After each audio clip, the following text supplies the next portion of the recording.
Hello chess friends, this is the Fide master Alessandro Santagati, and welcome in this new video in which I analyze the game between Karjakin and Fabiano Caruana. In this video, in this game, Karjakin played e4 and Caruana e5, knight f3, knight f6. So the Russian defense, and now white took the pawn in e5, d6. Usually it's bad take the pawn on e4, because if you take the pawn on e4 there is queen e2, and after queen e2 is not possible to go back with a knight because there is simply knight c6 and you win the queen, and also after d5 with some problems because after d5 there is d3 and white takes a better position. So basically it's very important to play d6. That is the move that Caruana played in the game, and after that knight f3. Knight takes e4, knight c3.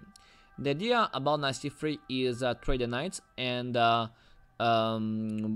move the pawn on c3, then develop the bishop, and then the queen to castle queen side. And this happened in the game. Knight takes e3, d takes, and knight c6. Bishop e3, bishop e7, queen d2. So white development, the white purpose is castle queen side, and black played bishop e6 to make pressure against a2. White castled anyway because the a2 pawn is poisoned, because if black decides to take, white can trap the bishop playing b3, and then king b2 is coming to win the bishop on a2. It's something that maybe black can do, but at the hand white will reach a better position, because after a5, king b2 and a4, I think white can simply play rook a1, and after ab3, cb3, bishop b3, rook a8, queen a8, king takes b3, and white is up a piece without good compensation for black. So white now has a better game. So we can go back and we can see that after castle is not possible to take the pawn on a2, because after b3 white can trap the bishop. So black played queen d7 and then a3. Yes, a3 to have the pawn always safe. The other option can be king b1, for example, to defend the pawn in this way. This is also fine for white, but a3 is okay. So h6. I think the idea about h6 was that Caruana thought to avoid knight g5, because maybe it was carried after castle queen side, knight g5, maybe it was carried about bishop g5, maybe he wants to avoid that white can have the bishop pair. I think so, but I don't think it's poor, so black can also play other moves. Maybe also f6 is possible, but I think Caruana played h6 to have the bishop free to play on f6. So okay, h6 is okay. Knight d4, knight takes d4, and now bishop takes d4. After that, the pawn g7 is under attack, so black played rook g8 and bishop e2. c5. Why c5? The point is that black wants to castle queenside, but if black plays castle queenside now, is possible for white to take the pawn on e7, because the same trick now doesn't work for black, because if b6, white can simply play checkmate and white is winning. So that's the main problem of this position. For this reason, after that, black played c5 first, bishop e3, and now d5 to take more space on the center. f4.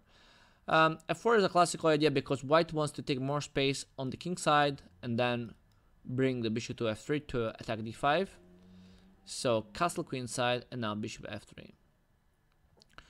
Now there is a very important moment of the game, because Caruana played bishop g4, and after bishop g4 black wants to trade pieces, because white has a very strong pressure against d5, and black wants to eliminate this bishop on f3. But white played bishop takes d5, and it's a wonderful sacrifice, exchange sacrifice by Sergei Karjakin in this game, because white allowed bishop d1, rook d1, but now this bishop on d5 is very strong, because can attack f7, b7 is very strong, and is impossible after c4 move away this bishop from the square d5. So very powerful bishop on d5, and very nice sacrifice by Sergei Karjakin. Queen c7, c4 to defend the bishop, rook e8. Okay, When you are happen exchange, it's very important playing the open file. And in this case, black wants to take the e file, playing rook e8, and after that queen f2 to make pressure against e5. When you want to attack the enemy position, it's very important first thing to make some weaknesses. And the idea about queen f2 is this, because maybe queen f2 can help to play queen g3 attacking g7 to force black to push the pawn, or maybe the queen can help to attack c5. And actually, okay, there are two defenders for black, but if black wants to play bishop f6 to improve his bishop, black is forced to play b6. So black played b6 for this reason, to have bishop f6 possible. So g4, white wants to take more space on the king side, bishop f6, and now king b1 to have king safe. Rook d7, rook d3, in order to defend this bishop and to be free to play g5. And now black played g5, but if black plays rook e7, it's always possible g5, hg5, fg5, and bishop e5. And I think this position is better for white because the white pawns are very dangerous, but I think Caruana can defend this position. In the game, black, I think, made a mistake because after g5, black weakens a lot this position, and now white has a very, very good position, good advantage. So it's nice to see that after that, Karjakin improve slowly his position, because it's always bad take here because white can simply take with the bishop, and the pawn h6 is always very weak, the pawn f7 is always very weak. So white improves slowly his position with queen f3, then bishop d2, then queen f1 to maneuver with the pieces, and only at the hand white decide to take on g5 in order to win the pawn, playing check and then queen g5.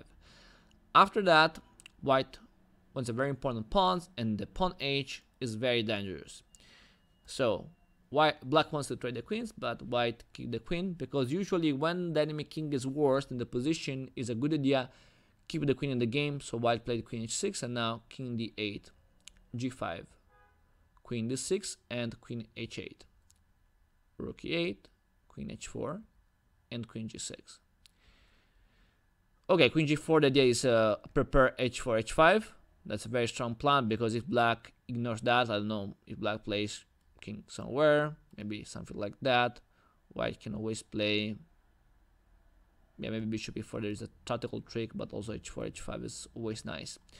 So yeah, it's I think lost position now for Caruana. Black played rook e5, but h4, king e7, and rook d2. Now white has two problems, the pawns and the king, very bad. Two problems, very important, and for this reason now this game is won. And the white wants very easily after b5 with this nice tactical idea, bishop takes f7, because after queen f5 is forced, because if queen f7 there is rook d7 and is winning for white, because okay, the queen is lost. For this reason, queen f5, rook takes d7, king takes d7. Now white can simply trade the queens and win the game. g6, the threat is g7, g8, so the only move is king e7, and now white takes this pawn. The plan is open a new pass pawn. Black tries to take h4. Okay, for sure black can win the pawn h4, but c4, and then a4, and then no way to stop the a pawn, or maybe there is a way, maybe the king can go to c7 to stop the a and the b pawn, but after that the white king can go to win to support the g pawn, and the white has an easy win. So white played simply king b3, and now Caruana resigns because if the king go on this side, something like that, b6, and white takes the queen, a7, a8 queen. If maybe black keep the queen here, white can simply play king c3, king d3, king e3, and on the other hand there is no way to stop the king and the pawn, and this game would be a very easy win for white. For this reason, Caruana resigns, and Karjakin bought this very, very nice game, very nice ideas. So I hope that you enjoyed this video. Very nice exchange sacrifice by Sergei Karjakin. If you have questions, feel free to comment below. Thank you again. See you soon for new videos. Bye.